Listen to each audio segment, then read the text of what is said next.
तो दोस्तों चलिए आज शुरू करते हैं साइंस से एनसीईआरटी एग्जाम्पलर का सेट नंबर 20 यानी कि 20वां सेट। दोस्त इस 20वें सेट में ना 20 काफी इंपॉर्टेंट क्वेश्चन डाले गए हैं एलपी और टेक्नीशियन ग्रेड 3 के लिए। तो जो लोग एलपी और टेक्नीशियन ग्रेड 3 का तैयारी कर रहे हैं दोस्त वीडियो को शुरू से अंत तक के देखिएगा, स्किप करके या बीच में छोड़ के मत जाइएगा, नहीं तो जो महत्वपूर्ण क्वेश्चन इसमें डाला गया है ना उसे आप मिस कर दीजिएगा। काफी इंपॉर्टेंट है। वो भी जान लीजिए कि आपका 9th या 10th से नहीं है, 11th क्लास से है आज साइंस जो डाला गया है, इसलिए इसको बिल्कुल मिस मत कीजिए। और दूसरी नंबर बात कि जो लोग टेस्ट नहीं दिए हैं जाकर के टेस्ट दे लीजिए। कुछ लोग बचे हुए हैं जो टेस्ट नहीं दिए हैं, उनके लिए हम बता देते हैं कि जाकर के टेस्ट दे लीजिए। अगर आपको टेस्ट देने में समस्या हो रही है दोस्त तो आप हमको डायरेक्ट कॉन्टेक्ट कर सकते हैं। हम सबका क्या करते हैं, फोन रिसीव भी करते हैं, बताते भी है कि कैसे टेस्ट देना है नहीं देना है, या कमेंट कर सकते हैं, कमेंट में भी आपको हम बताते हैं, सबका रिप्लाई करते हैं। तो अगर आपको टेस्ट देने में समस्या हो रही है तो आप हमको कांटेक्ट कीजिए, हम आपको बताएंगे कि कैसे टेस्ट देना है। बिल्कुल निःशुल्क होता है, फ्री में होता है, 1 रुपया चार्ज नहीं लगता है। चलिए हम लोग क्या करते हैं कि इसमें आते हैं। पिछले दिन यानी कि 19 तारीख को आपका वीडियो अपलोड नहीं हो पाया था साइंस से, क्योंकि कुछ टेक्निकल प्रॉब्लम हो गई थी दोस्त, इस वजह से क्या हुआ कि वीडियो अपलोड नहीं कर पाए थे। यहां से क्या हुआ कि रेगुलर वीडियो होगा, ठीक है, कोई टेक्निकल प्रॉब्लम नहीं होने वाली, जो होने वाली थी उसे ठीक कर दिया गया है। चलिए इसमें हम क्या करते हैं कि 20 जो इंपॉर्टेंट क्वेश्चन है उसको देख लेते हैं। देखिएगा ये क्वेश्चन नंबर फर्स्ट है। क्वेश्चन नंबर फर्स्ट है, इसमें क्या कहा जा रहा है समझिए इस क्वेश्चन को, कि किसी परमाणु के दिए गए कोष, परमाणु का कोष जो होता है वो एसडीपीएफ जो होता है वो 4 कोष होता है, उसमें इलेक्ट्रॉन की संख्या क्या है कि आपको बताना है कि किस तरह से स्क्रीनिंग प्रभाव जो है उसको क्रम में सजाया गया है। तो सही क्रम में कौन सजाया गया है यही हमको इसमें जानना है, ठीक है। तो ध्यान रखिए 4 है, देख लीजिए एसपीडीएफ करके है, चारों है, चारों को किस अरेंज मतलब सही क्रम में इसमें सजाया गया है उसी को हमको चुनना है। तो पहला ऑप्शन देख लीजिए, पहला इसमें जो है करेक्ट मेरा होगा क्या, एसपीडीएफ, ये मेरा करेक्ट है। पहले एस होगा, फिर पी होगा, फिर डी होगा, फिर एफ होगा। अब कैसे होगा ये भी जान लीजिए। अगर आप अपवायु का सिद्धांत पढ़े होइएगा केमिस्ट्री में तो शायद आपको पता होगा कि किसमें कितना इलेक्ट्रॉन होता है, पहले किस तरह से भरता है, कौन सा कोष भरता है, फिर किस कोष में इलेक्ट्रॉन जंप करता है, फिर किस इलेक्ट्रॉन को छोड़ करके जंप करता है, ये पता होना चाहिए। तो ध्यान रखिए, आपको हम बता देते हैं कि पहले एस में इलेक्ट्रॉन अपने कक्षा को पूरा भरता है, फिर पी में जाता है, फिर डी में जाता है, फिर एफ में जाता है अपवायु का सिद्धांत के अनुसार, ठीक है। तो सही क्रम यही है, दिखा देते हैं आपको। ये देख लीजिए, एस में जो है 2 इलेक्ट्रॉन होते हैं, पी में 6 इलेक्ट्रॉन होते हैं, डी में 10 होते हैं, एफ में कितना होता है 14 होता है, 4 का डिफरेंट सब में होता है। तो सबसे पहले क्या करता है कि एस जो कोष होता है उसको इलेक्ट्रॉन भरना शुरू करता है। तो एरो के साइन ऊपर नीचे करके पहले ऊपर वाला जाएगा, एस में देखिए ऊपर गया फिर नीचे आया, फिर उसी तरह से डी में है तो पहले तीर ऊपर ऊपर भरेगा फिर नीचे होते हुए आगे बढ़ेगा। तो इस तरह से इलेक्ट्रॉन क्या करता है कि अपने कोषों को पूरा में भरना शुरू करता है। तो एस के बाद जंप करता है पी में, पी के बाद जंप करता है डी में, डी के बाद जंप करता है एफ में। ये अपवायु का सिद्धांत है और एस पी डी एफ जो है सही क्रम में ही दिखाया गया है। तो ध्यान रखिएगा, काफी इंपॉर्टेंट क्वेश्चन है, पूछे जाने की संभावना है। चलिए सेकेंड क्वेश्चन देख लीजिए दोस्त। सेकेंड क्वेश्चन इसमें है कि हाइड्रोजन है, हाइड्रोजन जितने भी है देख रहे हैं कि हाइड्रोजनिक ग्रुप है, इसमें भी सही क्रम हमको दिखाना है क्या, कि जो इलेक्ट्रॉन गेन करता है, सबसे ज्यादा एनर्जी जो है गेन करता है, उसको हमको सही क्रम में दर्शाना है कि कौन कौन है। तो जितने भी हाइड्रोजनिक ग्रुप ही हैं इसमें आपको हम करेक्ट ऑप्शन बता देते हैं कि कौन सही है या कौन गलत है। देखिए इसमें आपका करेक्ट आंसर जो होगा ना ये 3rd नंबर होगा कि फ्लोरीन होगा सबसे पहले, फिर क्लोरीन होगा, फिर ब्रोमीन होगा, फिर आयोडीन होगा। ये इसका क्या है कि सही क्रम है इलेक्ट्रॉन गेन करने का, ठीक है। अब समझ लीजिए, आपको हम बताते हैं कि ये सही क्रम आखिर है कैसे। तो फ्लोरीन है, फ्लोरीन दोस्त जो होता है आपको हम बताते हैं कि क्लोरीन से ज्यादा एनर्जी गेन करता है, क्लोरीन से ज्यादा एनर्जी, क्लोरीन जो है ब्रोमीन से ज्यादा एनर्जी करता है, ब्रोमीन जो है आयोडीन से एनर्जी गेन करता है। इसलिए क्या है कि इसको जो है क्रम में दिखाया गया है, ठीक है। इसको ध्यान में रखिएगा, पूछे जाएगा। अगला क्वेश्चन देख लीजिए। अगला क्वेश्चन इसमें कहा जा रहा है आपको कि इलेक्ट्रॉन के बारे में आपको बताना है कि कौन सा कथन जो है, स्टेटमेंट जो है वो गलत है, रॉन्ग स्टेटमेंट दिया गया है इलेक्ट्रॉन के बारे में। तो पहला देख लीजिए, पहला नंबर क्या कहा जा रहा है कि पहला कहता है इसमें कि यह ऋणात्मक जो है आवेशित कण होता है। तो इलेक्ट्रॉन तो ऋणात्मक होता ही है, ये करेक्ट है, लेकिन हमें चुनना क्या है, गलत चुनना है, ठीक है। दूसरा नंबर देख लीजिए। दूसरा नंबर आपको कहा जा रहा है कि इलेक्ट्रॉन का द्रव्यमान और न्यूट्रॉन का द्रव्यमान जो कहता है वो बराबर होता है, क्या ये सही है? तो दोस्त ये बिल्कुल गलत है। इलेक्ट्रॉन का द्रव्यमान और न्यूट्रॉन का द्रव्यमान दोनों अलग होता है, बराबर नहीं होता है। समझ लीजिए इस चीज को। इलेक्ट्रॉन का द्रव्यमान कितना होता है दोस्त? 9.1 × 10⁻³ kg होता है।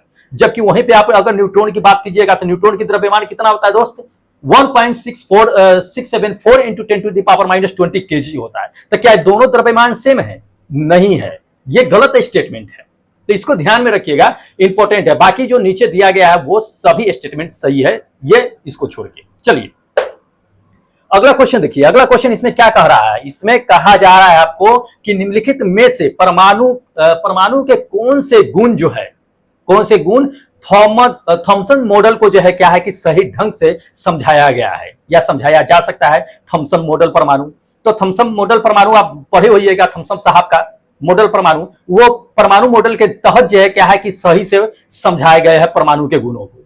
ठीक है, तो ये थॉमसन साहब का ये करेक्ट जो आंसर होगा ये फर्स्ट नंबर होगा। ठीक है, कि परमाणु की समय तटस्थता को सही क्रम में समझाया गया है। अब समझ लीजिए कि परमाणु, जैसे कि थॉमसन साहब परमाणु मॉडल दिए थे, तो आखिर परमाणु मॉडल में कहे क्या थे, तो ध्यान रखिए उनका परमाणु मॉडल जो था वो उनमें कहे थे कि किसी भी परमाणु में अगर द्रव्यमान मौजूद होता है, तो ये तो स्वाभाविक बात है कि सभी परमाणु में द्रव्यमान मौजूद होता है, तो द्रव्यमान मौजूद होता है तो वो कहीं स्पेसिफिक सेंटर पे नहीं होता है, वो पूरे बॉडी में क्या होता है कि समान रूप से द्रव्यमान मौजूद होता है। ये आपका थॉमसन साहब का जो है परमाणु मॉडल था, और उन्होंने इस परमाणु मॉडल के तहत तटस्थता को सही से समझाने में सक्षम थे। ठीक है, तो ध्यान रखिएगा, ये फर्स्ट नंबर मेरा ऑप्शन क्या होगा कि बिल्कुल करेक्ट होगा।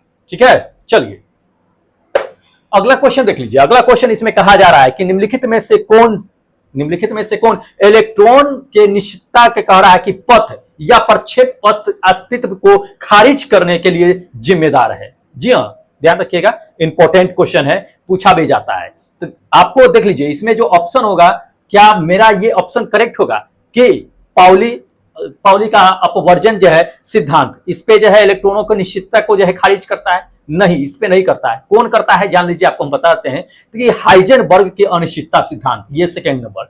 हाइजेनबर्ग का जो अनिश्चितता सिद्धांत है वो इलेक्ट्रॉन के निश्चितता सिद्धांत को खारिज करता है। ठीक है, खारिज करता है। अब क्यों करता है जरा समझ लीजिए कि हाइजेनबर्ग का जो है अनिश्चितता का सिद्धांत क्या था। हाइजन साहब जो अनिश्चितता का सिद्धांत दिए थे वो क्या था दोस्त, वो ये सिद्धांत था कि किसी भी इलेक्ट्रॉन की जो स्थिति होती है और उसका जो गति होता है वो समय के साथ निर्धारित नहीं किया जा सकता है। ध्यान रखिए, यही हाइजेनबर्ग साहब का अनिश्चितता का सिद्धांत था, और ये अनिश्चित सिद्धांत को क्या करता है कि खारिज करता है, निश्चितता के पथ को, अस्तित्व को खारिज करता है। ठीक है, इसको ध्यान रखिएगा, पूछा जा सकता है हाइजेनबर्ग का जो है स्टेटमेंट। चलिए अगला क्वेश्चन देखिए। अगला क्वेश्चन इसमें कहा जा रहा है कि यदि समान गति से यात्रा किया जाए, जितने भी इसमें सब दिए हुए हैं, इलेक्ट्रॉन से लेकर अल्फा कण से लेकर के न्यूट्रॉन तक के सब, अगर मान लीजिए कि समान रूप से यात्रा करेगा, गति करेगा, तो इसमें से कौन जो है, किसका जो है तरंगदैर्घ्य सबसे छोटा पड़ जाएगा? जी हाँ, किसका पड़ जाएगा? तो ध्यान रखिए, पहला कह रहा है इसमें क्या इलेक्ट्रॉन का तो जो है वेवलेंथ कम पड़ जाएगा, यानी तरंगदैर्घ्य कम पड़ जाएगा, या दूसरा नंबर अल्फा कण का पड़ जाएगा, तीसरा नंबर आपको कह रहा है कि न्यूट्रॉन का पड़ जाएगा, चौथा नंबर प्रोटॉन का। किसका पड़ जाएगा तरंगदैर्घ्य जो है सबसे कम? अगर चारों अगर सेम गति से, सेम मोशन से, अगर सेम स्पीड से यात्रा करता है तो कौन, किसकी? तो ध्यान रखिएगा, आपको हम बताते हैं, इसमें तरंगदैर्घ्य जो सबसे कम हो जाएगी ये अल्फा कण की। किसका? अल्फा कण का क्या होगा कि सबसे छोटा तरंगदैर्घ्य वहां पे पड़ जाएगा अगर समान वेग से गति करता है तो। चलिए अगला क्वेश्चन देखिए। अगला क्वेश्चन इसमें कहा जा रहा है कि वे तत्व जिनमें क्या होता है कि इलेक्ट्रॉन होते हैं, इलेक्ट्रॉन तो होता ही है, तो उसमें क्या है कि 4f ऑर्बिट क्रमिक रूप से भरे जाते हैं, वो क्या कहलाते हैं? तो आपको तो हम आपसे इससे पहले ही बता दिए कि एस पी डी एफ होता है, चार को होता है, चारों को क्रम बाय क्रम भरते हैं। तो पहले एस भरता है, फिर जो है पी भरता है, फिर डी भरता है, फिर एफ भरता है। एफ में कितने इलेक्ट्रॉन्स होते हैं? तो 14 होता है। 14 का 14 अगर भर जाएगा इलेक्ट्रॉन तो वो क्या कहलाएगा? वो क्रम में अगर भरता है तो वो क्या कहलाएगा? यही इसमें सवाल में पूछा जा रहा है 4f वाले क्रम में। तो इसमें ध्यान रखिएगा, वो जो कहलाएगा ये थर्ड नंबर मेरा ऑप्शन करेक्ट होगा। क्या? लेंथेनॉइड्स कहलाएगा। क्या कहलाएगा? लेंथेनॉइड्स। 4f को अगर क्रमिक रूप से भरता है तो लेंथेनॉइड्स कहलाता है, ध्यान रखिएगा। चलिए अगला क्वेश्चन देख लीजिए। इसमें क्या कहा जा रहा है कि शिमला में कोई रहने वाला व्यक्ति है, शिमला में रह रहा है, प्रेशर कुकर का यूज नहीं करता है, बिना प्रेशर कुकर का क्या करता है कि वो खाना बनाता है। खाना बनाने में उसको अधिक समय लग जाता है, खाना बनाने में उसको अधिक समय लग जाता है। तो इसमें से क्या हो सकता है ये पूछा जा रहा है। तो देखिए हो सकता है कि शिमला में जो है दबाव बढ़ गया होगा वायुमंडल का, वायु का दबाव, इस वजह से जो है खाना देर से पकती है, या तापमान घट गया होगा, या तीसरा नंबर कह रहा है कि दबाव बढ़ गया होगा वायुमंडल का, या चौथा कह रहा है कि तापमान बढ़ गया होगा। किस वजह से शिमला में आपका खाना जो होगा वो काफी लेट से बनेगा, किस वजह से? ध्यान रखिएगा, जहां भी वायुमंडलीय दबाव घट जाएगा मतलब कम हो जाएगा, समझिए कि वहां पे खाना जो होगा वो काफी देर से बनेगा। यही कारण है आपका कि जैसे कि हिमालय चले जाइए या पर्वतों पर चले जाइए, अधिक ऊंचाई पर चले जाइए, वहां पे खाना बनाइएगा तो खाना को पकने में ज्यादा वक्त लगता है। किसके अकॉर्डिंग? तो नीचे जो नॉर्मली हम लोग रहते हैं जमीन पे उसके अकॉर्डिंग, क्योंकि जमीन पे धरातल पे क्या होता है ना आपका कि पृथ्वी के सतह पर, ऊंचाई की बात नहीं कर रहे हैं, नीचे की बात कर रहे हैं, तो वहां पे वायुमंडलीय दबाव बढ़ जाता है। दबाव बढ़ने से क्या होता है, खाना जल्दी बनता है, जबकि ऊंचाई पे जाइएगा तो वायुमंडलीय दबाव धीरे धीरे कम होता चला जाता है, ऑक्सीजन की भी मात्रा क्या होता है कि कम होते चले जाता है। तो वायुमंडलीय दबाव कम होने की वजह से खाना क्या होता है कि लेट से बनता है। तो इसको ध्यान में रखिएगा। ये सेकेंड नंबर मेरा ऑप्शन क्या होगा कि बिल्कुल करेक्ट होगा, और पूछा भी जाता है ये सवाल, ठीक है, एग्जाम में, तो हमें याद रखना है। चलिए अगला क्वेश्चन देखिए। अगला क्वेश्चन इसमें क्या कहा जा रहा है कि वर्षा की बूंद जो है वो गोलाकार होती है, उसको समझाने के लिए पढ़ लीजिए कि किसका उपयोग इसमें से किया जाता है। तो देखिए आप, जैसे वर्षा होती है तो वर्षा का बूंद जो है गोलाकार होती है। जैसे बारिश हुई, बारिश जब बूंद टपकती है तो देखते हुइएगा कि गोल आकार में है बूंद टपकता है। उसका कारण क्या होता है? देखिए उसका जो कारण, सटीक कारण होता है, आपको हम बताते हैं कि ये सेकेंड नंबर मेरा होगा पृष्ठ तनाव। अब समझिए कि गोलाकार कब हो जाता है, जब बादल से पानी संघनित होकर के गिरता है तब क्या उसी समय वो गोलाकार हो जाता है, या वायु के कांटेक्ट में आने से, पृथ्वी के एटमॉस्फेयर में आने से वो जो गोलाकार हो जाता है? ध्यान रखिए, जब पानी ऊपर से गिरता है तब उस समय उसकी जो है साइज जो होती है वो गोलाकार नहीं होती है। जैसे ही वो क्या होता है कि पृथ्वी के एटमॉस्फेयर में आती है तो पृथ्वी उसको अपनी ओर आकर्षित करना शुरू करती है, तब वो जाकर के शेप जो है उसका क्या होता है कि गोलाकार हो जाता है। नहीं तो उससे पहले जो है उसका साइज जो है गोलाकार नहीं होता है। ठीक है, तो इसको ध्यान में रखिएगा। आज सिर्फ हम द्रव की ही बात नहीं कर रहे, सिर्फ पानी की ही बात नहीं कर रहे, कोई भी द्रव अगर ले जाइएगा वायुमंडल से ऊपर तो उसका आकार अनिश्चित रूप से होगा, तब वहां पे उसका आकार गोल नहीं होगा। और ऊपर से जब वो गिरेगा, वायुमंडल के कांटेक्ट में आएगा, पृथ्वी के एटमॉस्फेयर में आएगा, वैसे पृष्ठ तनाव की वजह से क्या होता है कि वह गोल रूप ले लेता है। ठीक है, तो इंपॉर्टेंट है, ध्यान में रखना है इसे। चलिए अगला क्वेश्चन देखिए। अगला क्वेश्चन इसमें कहा जा रहा है कि जैसे जैसे मान लीजिए कि तापमान बढ़ता है, जैसे जैसे तापमान बढ़ता है औसत जो है गतिज ऊर्जा बढ़ती है, अगर तापमान का वृद्धि दबाव पर क्या प्रभाव करेगा यही हमको बताना है। ठीक है, बशर्ते आयतन निश्चित होना चाहिए। आयतन क्या होना चाहिए? निश्चित होना चाहिए। तो ध्यान रखिए, आपको हम बताते हैं कि इसमें अगर तापमान बढ़ता है, आयतन अगर निश्चित रहेगा, अगर तापमान बढ़ेगा और आयतन निश्चित होगा तो दबाव क्या होगा कि बढ़ेगा। दबाव क्या होगा? बढ़ेगा। ध्यान रखिएगा, ये फर्स्ट नंबर मेरा ऑप्शन करेक्ट होगा कि दबाव बढ़ेगा, बशर्ते आयतन क्या होना चाहिए दोस्त? निश्चित होना चाहिए। ठीक है, चलिए अगला क्वेश्चन देखिए। अगला क्वेश्चन कहता है कि गतिज ऊर्जा में वृद्धि अंतर आणविक कहता है कि आकर्षण बलों पर काबू पा सकती है। ठीक है, तापमान में वृद्धि से तरल की श्यानता पर क्या प्रभाव पड़ेगा? जी हाँ, तो हम आपको इससे पहले जो बता दिए हैं ठीक वही बात है। अगर तापमान में आप वृद्धि कीजिएगा, कोई भी चीज हो, ठोस हो, द्रव हो, गैस है, कोई भी चीज हो, अगर उसको टेम्परेचर बढ़ाइएगा तो उसके अणु जो अंदर में होते हैं वो अणु क्या होता है कि फैलना शुरू कर देता है, मतलब कि भागने की स्थिति में होता है, चारों ओर फैलने की स्थिति में होता है। तो अणु एक दूसरे से जो सटे होते हैं वो भागना शुरू करता है, तो उनके बीच की दूरी क्या होगी? बढ़ जाएगी, स्वाभाविक है। तो उनके बीच आकर्षण बल क्या होगा? अंतर आकर्षण बल जो होता है वो क्या होगा? घट जाएगा, क्योंकि दूरी बढ़ेगा तो आकर्षण बल घटेगा। जैसे ही घटेगा समझ लीजिए कि उसकी श्यानता जो होती है, विस्कोसिटी जो होती है वो भी कम जाती है। तो ये थर्ड नंबर मेरा ऑप्शन करेक्ट होगा। श्यानता की ही बात नहीं करती है, कर रहे हैं हम बात कर रहे हैं पृष्ठ तनाव की भी। जान लीजिए, अगर पृष्ठ तनाव भी कहता है कि क्या होता तो पृष्ठ तनाव भी वहां पे कम हो जाता। ठीक है, इसको ध्यान में रखिएगा दोस्त, इंपॉर्टेंट क्वेश्चन है। चलिए अगला क्वेश्चन देखिए। अगला क्वेश्चन इसमें कहा जा रहा है कि तापमान में वृद्धि, तापमान में वृद्धि के साथ किसी द्रव का पृष्ठ तनाव किस प्रकार का परिवर्तन दिखाता है? देखिए यही क्वेश्चन पूछ दिया जो अभी इससे पहले हम ठीक बता दिए। तो तापमान बढ़ेगा, ठोस हो, द्रव हो, गैस हो, उसके अणु क्या होंगे? दूर दूर भागना शुरू करेंगे, एक दूसरे के डिस्टेंस क्या होगा बीच में काफी अधिक हो जाएगा, और जब दूरी अधिक होगा तो आकर्षण बल जो उसके बीच होगा वो कम लगेगा, और जब कम लगेगा तो जान लीजिए उसके बीच जो होगा पृष्ठ तनाव या श्यानता जो विस्कोसिटी है या ये सरफेस टेंशन वो बिल्कुल कम जाएगा। क्या होगा? कम जाएगा। तो ध्यान रखिएगा, ये मेरा सेकेंड नंबर मेरा ऑप्शन क्या होगा कि बिल्कुल करेक्ट होगा, घट जाता है। ठीक है, तो ध्यान रखना है, ये चीजें है। चलिए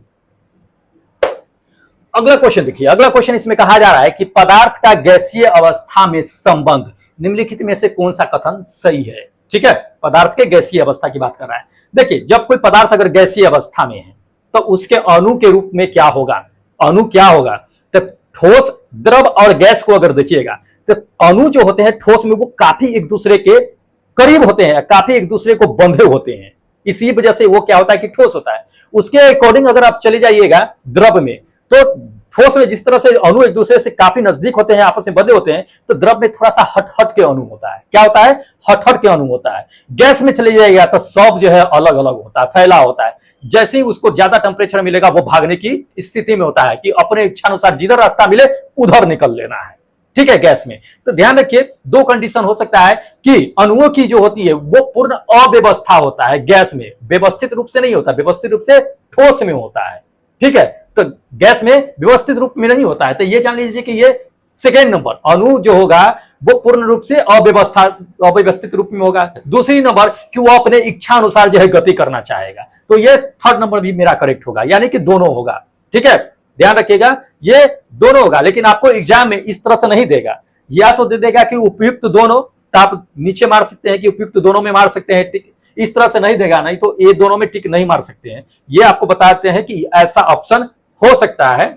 ठीक है, तो इसको ध्यान में रखना है, एग्जाम में इस तरह से ऑप्शन नहीं देगा, हम आपको दे रहे हैं। चलिए अगला क्वेश्चन देख लीजिए। अगला क्वेश्चन इसमें कहा जा रहा है कि निम्नलिखित में से कौन सा परिवर्तन, निम्नलिखित में से कौन सा परिवर्तन सील बंद बोतल की बात कर रहा है, बर्तन की बात कर रहा है, रखे हुए पानी का वाष्प दाब काम करता है। ठीक है, कम करता है, अच्छा काम नहीं कम करता है। ठीक है, तो सील बंद बोतल है, पानी है, तो उसका वाष्प दाब कब कम हो जाएगा ये हमको जानना है। तो पहला देख लीजिए, पहला नंबर कह रहा है इसमें कि पानी की मात्रा कम कर दीजिए तो वाष्प दाब कम हो जाएगा। क्या ये सही है? पानी कम कर देंगे तो वाष्प जो होता है वो कम हो जाएगा? नहीं होगा दोस्त। दूसरा जान लीजिए, कहता है कि पानी में नमक मिला दीजिए तो उसका वाष्प दाब कम हो जाएगा। तो बिल्कुल सही है, ये पानी में अगर नमक मिला देंगे तो वाष्प दाब क्या होगा कि कम हो जाएगा। और दूसरा बात जान लीजिए कि टेम्परेचर भी अगर कम कर देंगे तो वाष्प दाब कम हो जाएगा। तो ये फोर्थ नंबर भी होगा और ये सेकेंड नंबर भी होगा, ध्यान रखिएगा। ठीक है, नमक मिला देंगे प्लस टेम्परेचर कम कर देंगे, दोनों करने की स्थिति में क्या होगा कि सील बंद बोतल जो है उसमें वाष्प दाब क्या हो जाएगा कि कम हो जाएगा, दोनों की स्थिति में। तो इसको ध्यान में रखना है। चलिए अगला क्वेश्चन देख लीजिए दोस्त। अगला क्वेश्चन है इसमें कि गैस का आयतन उसके मूल आयतन से अगर आधा कर दीजिए तो उसका विशिष्ट ऊष्मा क्या होगा। ठीक है, मान लीजिए कि 5 kg आपके पास गैस है और उसको हम जो आधा कर दिए, 2.5 kg कर दिए। अब पहले जो 5 kg में जो 1 कैलोरी, मान लीजिए 1 डिग्री सेल्सियस पे 1 कैलोरी दे रहा था ऊर्जा, तो क्या 2.5 kg जो गैस हम आधा कर दिए हैं तो उसको जलाएंगे तो क्या 1 डिग्री सेल्सियस पे 1 कैलोरी देगा? जी बिल्कुल देगा, उसमें कोई परिवर्तन नहीं होगा। आप आधा कर दीजिए, चौगुना कर दीजिए, या उसमें से थोड़ा सा 1 ग्राम 2 ग्राम छोड़ दीजिए, वो जलने पे क्या होगा, गैस जो होता है पूर्ण रूप से जलता है और वो पूर्ण रूप से विशिष्ट ऊष्मा प्रदान करेगा, उसमें कोई कमी नहीं होने वाली है। ध्यान रखिएगा, उसमें कोई कमी नहीं होने वाली है। तो ये चीजें है, देख लीजिए इसमें कौन सा होगा मेरा, यस थर्ड नंबर मेरा ऑप्शन होगा कि स्थिर रहेगी, उसमें कोई चेंजिंग नहीं होने वाला है। तो इंपॉर्टेंट है। चलिए अगला क्वेश्चन देख लीजिए। अगला क्वेश्चन इसमें कहा जा रहा है कि किसी विशेष तापमान और कह रहा है इसमें वायुमंडलीय दबाव पर, किसी विशेष की बात कर रहा है, तापमान और वायुमंडलीय दबाव पर शुद्ध पदार्थ के क्या कह रहा है कि ठोस और तरल चरण जो है संतुलन के मौजूद में कहता है कि हो सकता है। तो क्या हो सकता है ये जान लीजिए। जानिए सीधी सी बात हम ये कहते हैं कि अगर टेम्परेचर है वायुमंडलीय दाब पर है, ठीक है, किसी भी शुद्ध पदार्थ का, तो उसमें देखिए लास्ट वाला को पढ़िएगा, लास्ट क्वेश्चन को, कि तापमान को परिभाषित करता है, कौन तापमान को परिभाषित करेगा, टेम्परेचर का डिफाइन करेगा, ये हमें बताना है। तो ध्यान रखिए, टेम्परेचर को जैसे ही हम डाउन करेंगे वो क्या होगा कि फ्रीजिंग होना शुरू हो जाएगा, ये तो हम अच्छी तरह से जानते हैं। जैसे टेम्परेचर को बढ़ाएंगे वो सामान्य ताप पर, टेम्परेचर पर क्या होगा कि गलना शुरू हो जाएगा, बॉइलिंग करना शुरू हो जाएगा। तो दो चीजें कंडीशन इसमें अप्लाई हो सकती है कि टेम्परेचर बढ़ाएंगे तो एक सामान्य गलनांक टेम्परेचर बॉइलिंग पॉइंट पे क्या होगा कि पहुंच जाएगा। तो ये फर्स्ट नंबर मेरा करेक्ट होगा। दूसरा है कि टेम्परेचर डाउन करेंगे तो वह जो है क्या होगा कि फ्रीजिंग होना शुरू हो जाएगा, एक फोर्थ नंबर मेरा होगा। तो ये दो कंडीशन इसमें अप्लाई हो सकता है। ऊपर की बात को ज्यादा पढ़ने की जरूरत नहीं है, सीधा लास्ट में पढ़ लीजिए, देख लीजिए क्या कहा जा रहा है। चलिए अगला देख लीजिए। अगला क्वेश्चन इसमें कहा जा रहा है कि निम्नलिखित में से कौन सा तत्व असमानुपातिक प्रवृत्ति नहीं दिखाई देती है, नहीं दिखता है, इसमें हमको बताना है। तो इसमें देख लीजिए, इसमें सब दिया गया है, आपको क्या दिया गया है, सब हाइड्रोजन ही दे दिया है, लेकिन हमको क्या करना है कि असमान अनुपात प्रवृत्ति वाला खोजना है। ठीक है, कौन होगा? तो देख लीजिए इसमें से कौन होगा, क्लोरीन, ब्रोमीन, फ्लोरीन, आयोडीन, इसमें से कौन जो असमान गुण प्रदर्शित करता है। तो आपको हम बता देते हैं कि ये थर्ड नंबर मेरा ऑप्शन करेक्ट होगा, फ्लोरीन। फ्लोरीन जो है दोस्त वो असमान प्रवृत्ति प्रकट करता है। अब क्यों करता है ये भी जान लीजिए आप। फ्लोरीन की बात अगर हम बता देते हैं तो फ्लोरीन जो होता है ये विद्युत का सबसे अधिक ऋणात्मक एलिमेंट्स होता है, सबसे नेगेटिव एलिमेंट्स होता है। ठीक है, फ्लोरीन जो होता है यही है जो केवल क्या होता है कि इसको कम किया जा सकता है, बढ़ाया नहीं जा सकता है। इसलिए ये क्या होता है कि हमेशा -1 में ऑक्सीकरण संख्या को दिखाता है, ध्यान रखिएगा। और डी ऑर्बिट में क्या होता है कि अनुपस्थित के कारण जो है ऐसा होता है। तो ये इसे ध्यान रखिएगा, इंपॉर्टेंट है। ये सारे हाइड्रोजन में यही एक जो है डिफरेंट होता है। ठीक है, चलिए अगला क्वेश्चन देखिए। अगला क्वेश्चन इसमें कहा जा रहा है कि हाइड्रोजन पेरोक्साइड डैश है। हाइड्रोजन पेरोक्साइड डैश है, क्या है? तो ध्यान रखिएगा, हाइड्रोजन पेरोक्साइड का तो पहले सूत्र जान लीजिए कि होता क्या है। तो दोस्त हाइड्रोजन पेरोक्साइड का सूत्र जो होता है वो H2O2 होता है। क्या होता है? H2O2 होता है, हाइड्रोजन पेरोक्साइड इसको बोलते हैं। ठीक है, तो इसमें हाइड्रोजन भी है और ऑक्सीजन है। हाइड्रोजन अगर सिर्फ रहता तो इसमें अपकरण को दिखाता रहा, ऑक्सीजन रहता तो ऑक्सीकरण को दिखाता, लेकिन हाइड्रोजन ऑक्सीजन दोनों है तो यह ऑक्सीकरण एजेंट और अपकरण एजेंट, अपकरण कहने का मतलब अपचायक एजेंट, दोनों को दिखाएगा। ठीक है, तो ये मेरा क्या होगा कि करेक्ट आंसर होगा थर्ड नंबर। एक ऑक्सीकरण और एक जो है क्या होगा कि अपकरण, यानी कि अपचायक एजेंट, दोनों को यह क्या करेगा कि प्रदर्शित करेगा। तो ध्यान रखना है, इंपॉर्टेंट क्वेश्चन है। चलिए अगला क्वेश्चन देख लीजिए। अगला क्वेश्चन इसमें कहा जा रहा है कि हाइड्रोजन पेरोक्साइड, अच्छा इसी की बात कर रहा है, फिर हाइड्रोजन पेरोक्साइड आ गया है। चलिए उसमें कह रहा है कि डैश के इलेक्ट्रोलाइसिस द्वारा प्राप्त किया जाता है। अच्छा, किसके इलेक्ट्रोलाइसिस के द्वारा क्या होता है कि हाइड्रोजन पेरोक्साइड प्राप्त की जाती है? तो ध्यान रखिए, इसमें किससे प्राप्त की जाती है? पानी से प्राप्त कर सकते हैं, पानी का सूत्र H2O होता है। ठीक है, तो क्या पानी से पानी का इलेक्ट्रोलाइज करेंगे तो हम क्या हाइड्रोजन पेरोक्साइड प्राप्त कर सकते हैं? नहीं कर सकते हैं। दूसरा नंबर देख लीजिए कि दे दिया सल्फ्यूरिक एसिड। सल्फ्यूरिक एसिड का सूत्र क्या होता है? H2SO4 होता है। इसको जब इलेक्ट्रोलाइसिस करेंगे ना दोस्त तो हमको हाइड्रोजन पेरोक्साइड प्राप्त होगा। ध्यान रखिएगा, क्या होगा? इलेक्ट्रोलाइसिस करने पर हाइड्रोजन पेरोक्साइड प्राप्त होगा सल्फ्यूरिक एसिड से। तो इसी से क्या होता है कि प्राप्त होता है हाइड्रोजन पेरोक्साइड। ठीक है, चलिए लास्ट क्वेश्चन दिखाते हैं हम आपको। यह है अपना लास्ट क्वेश्चन, यानी कि 20वां क्वेश्चन। क्या कहा जा रहा है देख लीजिए। इसमें कहा जा रहा है कि निम्नलिखित में से कौन सा यौगिक, निम्नलिखित में से कौन सा यौगिक कहता है जल मृदुकरण के लिए उपयोगी, मतलब उपयोग किया जाता है जल मृदुकरण के लिए। तो जल मृदुकरण के लिए जो उपयोग किया जाता है, इसमें से करेक्ट आंसर आपको हम बता देते हैं कि सोडियम हेक्सामेटाऑक्साइड होता है। कौन होता है? सोडियम हेक्सामेटाऑक्साइड। अब ये कौन है ये भी जान लीजिए, किसका सूत्र होता है सोडियम हेक्सामेटाऑक्साइड का? तो ये थर्ड नंबर मेरा ऑप्शन करेक्ट है। इसको ही बोलते हैं N6P6O18, इसको हम दोस्त बोलते हैं सोडियम हेक्सामेटाऑक्साइड बोलते हैं। और यही क्या करता है कि जल के मृदुकरण में जो है उपयोग किया जाता है। ठीक है, तो इसको भूलिएगा नहीं, काफी इंपॉर्टेंट क्वेश्चन सब इसमें है।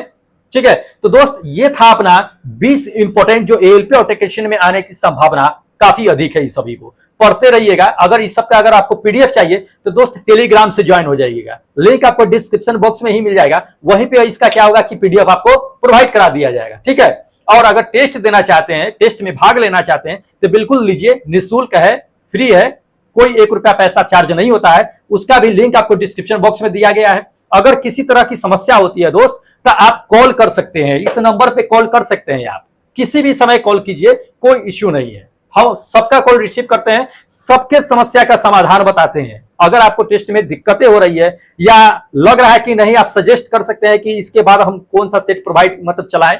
जैसे कि एनसीईआरटी एग्जाम्पलर है तो कुछ सेट चलने के बाद ये खत्म हो जाएगा, तो आप सजेस्ट कर सकते हैं। वैसे हम कमेंट में पूछ लेते हैं लोगों से कि इसके बाद कौन सा चलाया जाए एनसीईआरटी खत्म करने के बाद। उन्होंने इससे पहले भी मैंने लोगों से सजेस्ट लिया था, लोगों ने बताया था कि सर एनसीईआरटी एग्जाम्पलर पढ़ाइए। हम एनसीईआरटी एग्जाम्पलर 6 क्लास से लेकर के 12th क्लास तक के कंप्लीट करा रहे हैं।